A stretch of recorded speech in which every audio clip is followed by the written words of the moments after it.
주시는 하나님의 말씀 구약성경 여호수아 16장 1절부터 10절까지 말씀입니다. 344페이지 여호수아 16장 1절부터 10절까지 말씀입니다.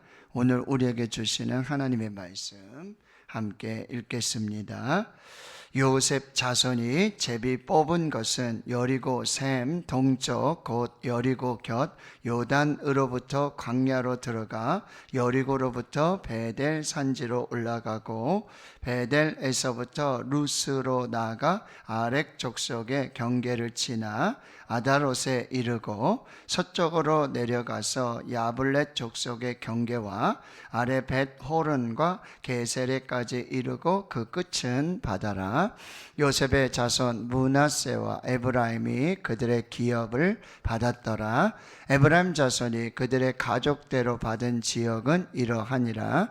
그들의 기업의 경계는 동쪽으로 아다롯 앗달에서 윗 벳호른에 이르고 또 서쪽으로 나아가 북쪽 믹무다에 이르고 동쪽으로 돌아 다낫 실로에 이르러 야노아 동쪽을 지나고 야노아에서부터 아다롯과 나아라로 내려가 여리고를 만나서 요단으로 나아가고 또 답보아에서부터 서쪽으로 지나서 가나 시내에 이르나니 그 끝은 바다라.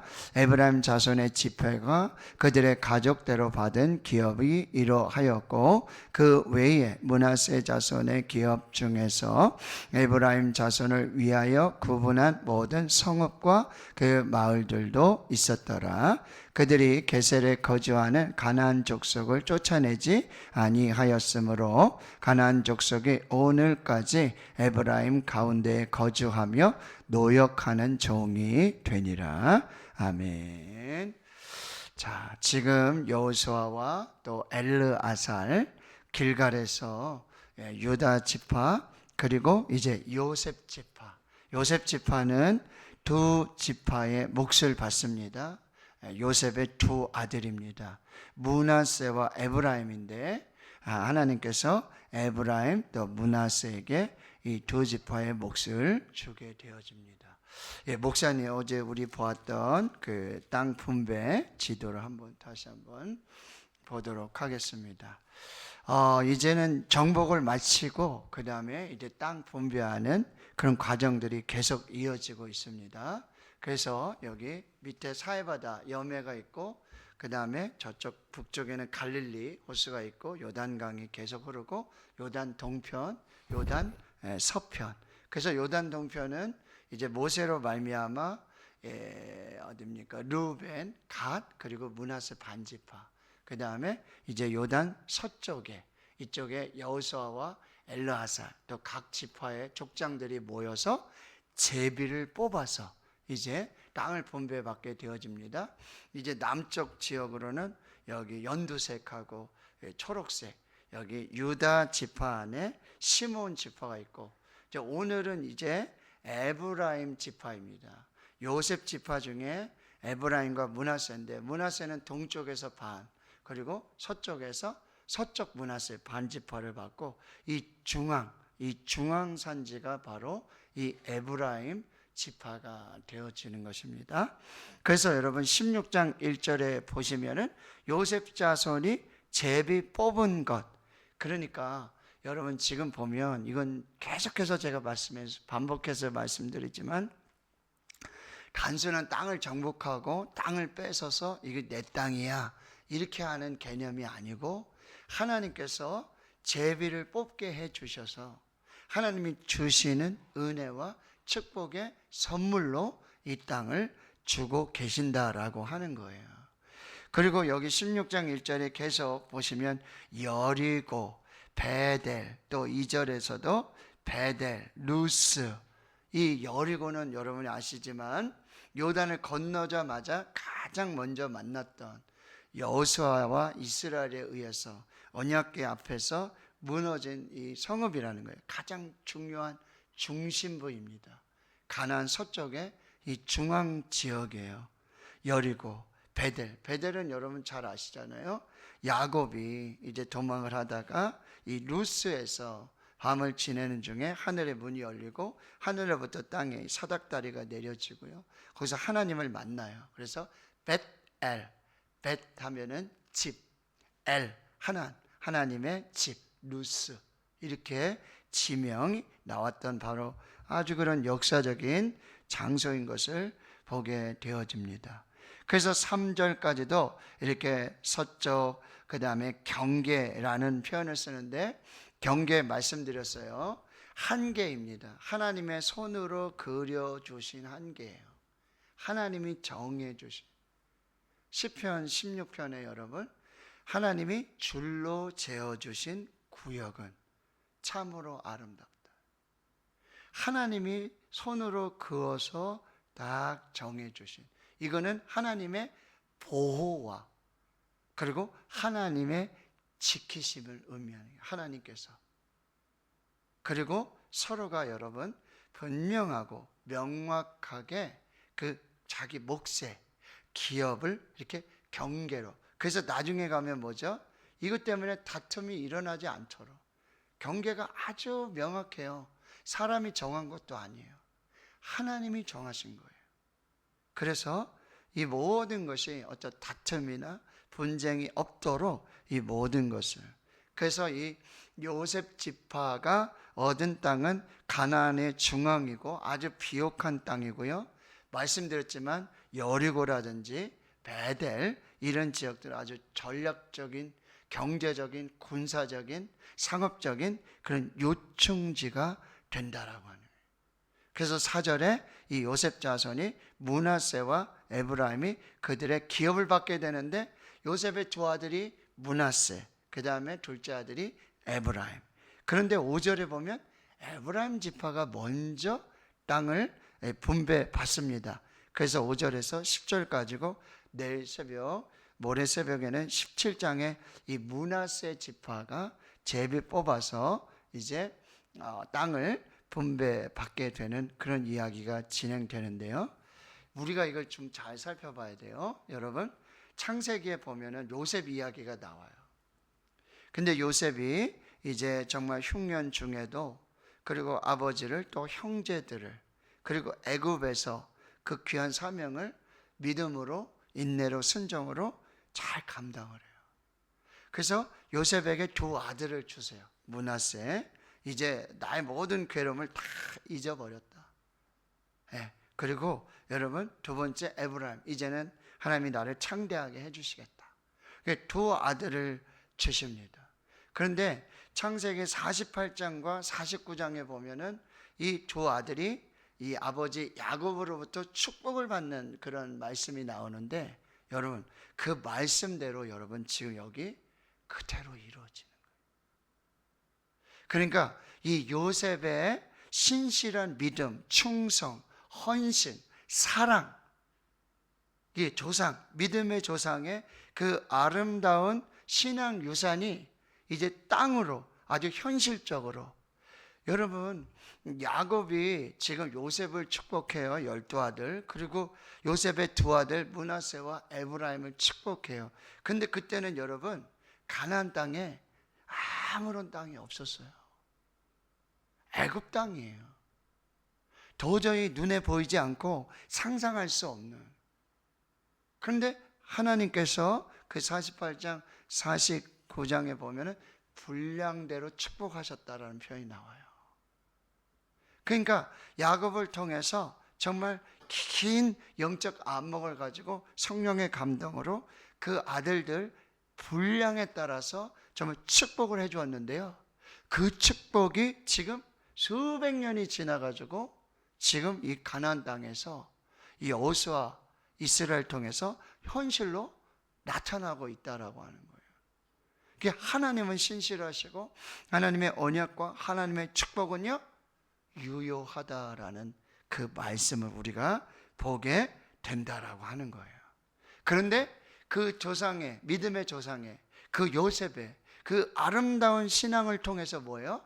다른 아들들은 한 지파씩 이렇게 받잖아요. 근데 요셉은요 그 두 아들의 몫까지도 다 받게 되고, 지도 보셨죠? 동쪽 므낫세, 서쪽 므낫세, 그리고 에브라임. 그래서 나중에 보면 유다 지파는 이 남쪽에 아주 중앙이 되고, 그 다음에 여러분 북쪽에는 에브라임 지파가 되는데, 여러분 초대 왕 사울도 에브라임 지파예요. 굉장히 중요해요. 그래 남유다, 북이스라엘 하면 10개 지파를 대표하는 지파가 뭐예요? 에브라임이라는 거예요.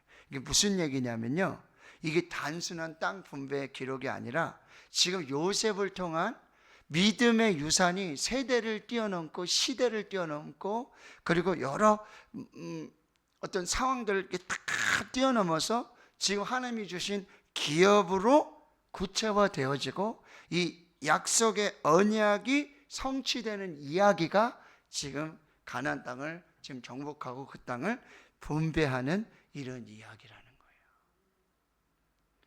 그러니까 우리 부모 세대가 잘해야 돼요. 부모 세대의 믿음과 그 충성, 그 헌신이요, 자녀 세대로 흘러갈 수 있다라고 하는 것입니다. 그 요셉의 아름다운 여러분 그 믿음, 그리고 그 헌신, 그 충성을 하나님 기억하시고 그 자손 후손에게 지금 이런 놀라운 은혜와 축복을 더해 주신다라고 하는 거예요. 그런데도 말씀드렸지만 4절에 요셉의 두 아들은 므낫세가 장자고 에브라임이 차자예요. 그런데 5절에 차자인 에브라임이 먼저. 야곱이 이제 죽을 때가 되니까 요셉이 두 아들을 데리고 아버지 앞에 나가서 축복 기도를 받잖아요. 그러니까 야곱이 눈이 어두워서 잘 안 보여요. 근데 야곱의 오른손 쪽에는 장자 므낫세를 앉히고, 그 다음에 왼손 쪽에는 차자 에브라임을 이렇게 앉힙니다. 그런데 야곱이 손을 어긋만 이렇게 축복을 해요. 그러니까 요셉이 아버지 그리하시면 안 됩니다. 여기가 장자 므낫세고 여기가 차자 에브라임입니다. 이렇게 하셔야 됩니다. 근데 뭐요? 나도 안다. 근데 하나님께서 그렇게 축복하게 하시고 이 축복이 그대로 이 시대의 언약으로 이렇게 성취되고 이루어진다라고 하는 것입니다. 창세기 48장에 요셉의 축복, 창세기 49장에 요셉, 그리고 에브라임, 야곱의 축복, 므낫세의 축복이 그대로 이루어지는 그 놀라운 역사들을 우리가 보게 된다라고 하는 거예요. 그러니까 우리 부모 세대의 믿음이 신앙의 유산으로 여러분 잘 흘러갈 수 있도록 부모 세대에 뿌린 눈물, 기도, 충성, 헌신, 이 하나님이 주일에 새가족 환영주일이 있었잖아요.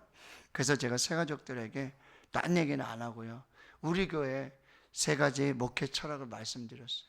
첫째, 여러분 우리 주보에 가장 크게 나오잖아요. 하나님의 교회, 하나님의 교회, 하나님의 주인이신 교회, 하나님의 소유된 교회. 이게 목사의 교회도 아니고 장로의 교회도 아니고 하나님이 주인이신 교회, 하나님의 소유된 교회, 하나님이 주관하시는 교회, 하나님이 다스리시는 교회, 하나님의 교회. 두 번째 뭐예요? 생명 목회, 생명으로 충만한 교회. 그래서 에스겔 47장과 제가 받은 말씀이 계시록 22장이에요. 그렇죠? 성전 문지방으로부터 스며 나오는 그 생명수로 충만하고 그 생명수가 흘러가지고 강을 이루고 강 좌우에 12나무, 달마다 열매를 맺는, 그게 여러분 에스겔 47장의 이야기, 그 다음에 계시록 22장의 새하늘과 새 땅으로 하나님과 어린 양으로 보좌로부터 흘러나오는 그 생명수. 우리 교회는 생명으로 충만한 교회, 오직 생명. 죽은 자서 살아나고, 육체적으로도 살아나고, 마음적으로 살아나고, 영적으로 살아나는, 그래서 생명선이 되고 구조선이 되는 교회. 세 번째는요, 교육 목회라고 그랬어요. 교육 목회. 가정과 교회가 하나 돼서 정말 다음 세대로 신앙 유산을 물려주는, 다른 세대가 아니라 다음 세대가 되는. 그래서 청년, 우리 다음 세대, 그리고 3040 세대. 이 부분들을 여러분 계속해서, 여러분 제가 14년 동안 뭐 했는지 잘 모르시죠? 그러나 하나님께서 하시는 줄 믿습니다. 하나님이 이루어 가시는 줄 믿습니다. 내가 아무리 뭐 해도, 근데 하나님이 하시면요, 이 되더라고요. 하나님이 이루신 게 실로 엄청나더라고요. 마지막까지 여러분 이 사명을 제게 주신, 맡겨주신 교회와 양떼들을 위해서 이 일들을 이제 해나갈 건데, 그로 말미암아 여러분 한 해에 또 집중적으로 하는 그런 부분들이 있잖아요. 그렇죠? 이렇게 303 비전 성공함수, 내년에 2단계 할 거예요. 그래서 1단계 계속하고 2단계 또 100절 암송하고, 유바디 계속합니다. 다음 세대를 위한 기도, 영적 우리 자매 결혼을 맺어가지고 영적 자녀들, 손자 손녀를 위해 기도하는 거 계속해서 그렇게 진행을 할 거라는 거죠. 여러분, 이 요셉을 통해서 이게 뿌려졌고 심겨졌던 그 아름다운 믿음과 인내와 순종, 충성이 이렇게 한 세대에서 아름답게 하나님의 은혜로 열매 맺어지게 된다는 거. 이건 단순히 땅 얘기 아니라, 분배 얘기가 아니라, 하나님이 언약하신, 약속하신 그 은혜가 이렇게 아름답게 꽃이 피게 된다라는 말씀이에요. 근데 여기 보면은 이제 5절에도 에브라임 자손이 그들의 가족대로 받은 지역, 그리고 그들의 기업의 경계, 계속 말씀드렸어요.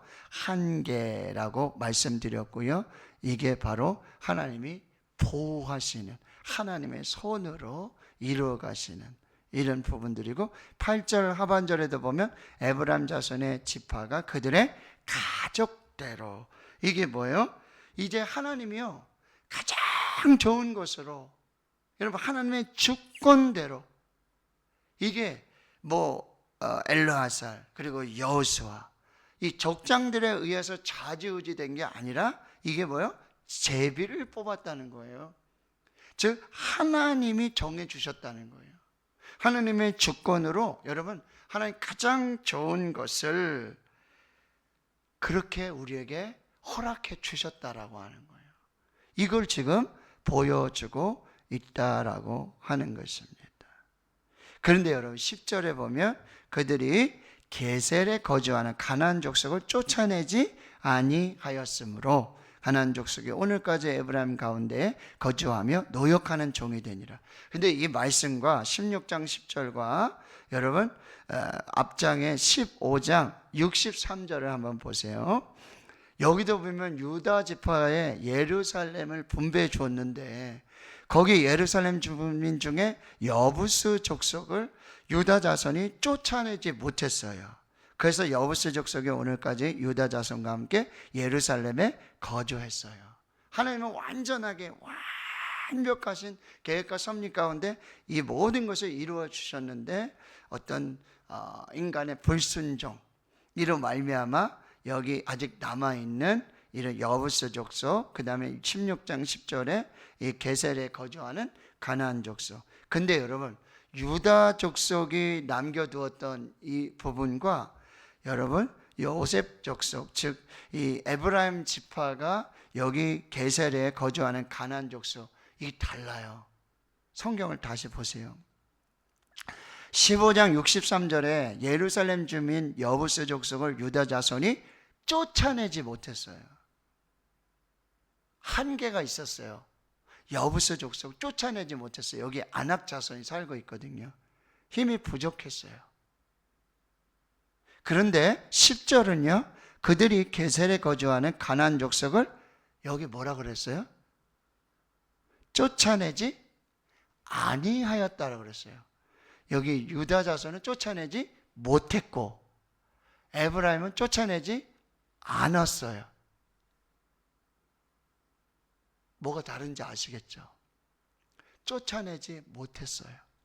쫓아내려고 했지만 그때까지는, 아직까지는 그게 안 됐어요. 근데 에브라임은요 쫓아내지 않았어요. 쫓아낼 수 있었어요. 할 수 있었어요. 능력이 됐어요.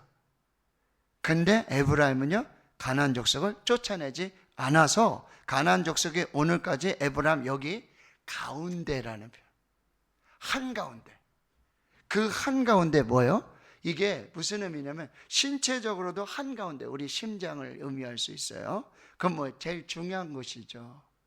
그리고요 또 뭐예요? 공간적으로도 보면 딱 한가운데 정중앙이에요. 제일 중요한 부위죠. 정신적으로도 마찬가지예요.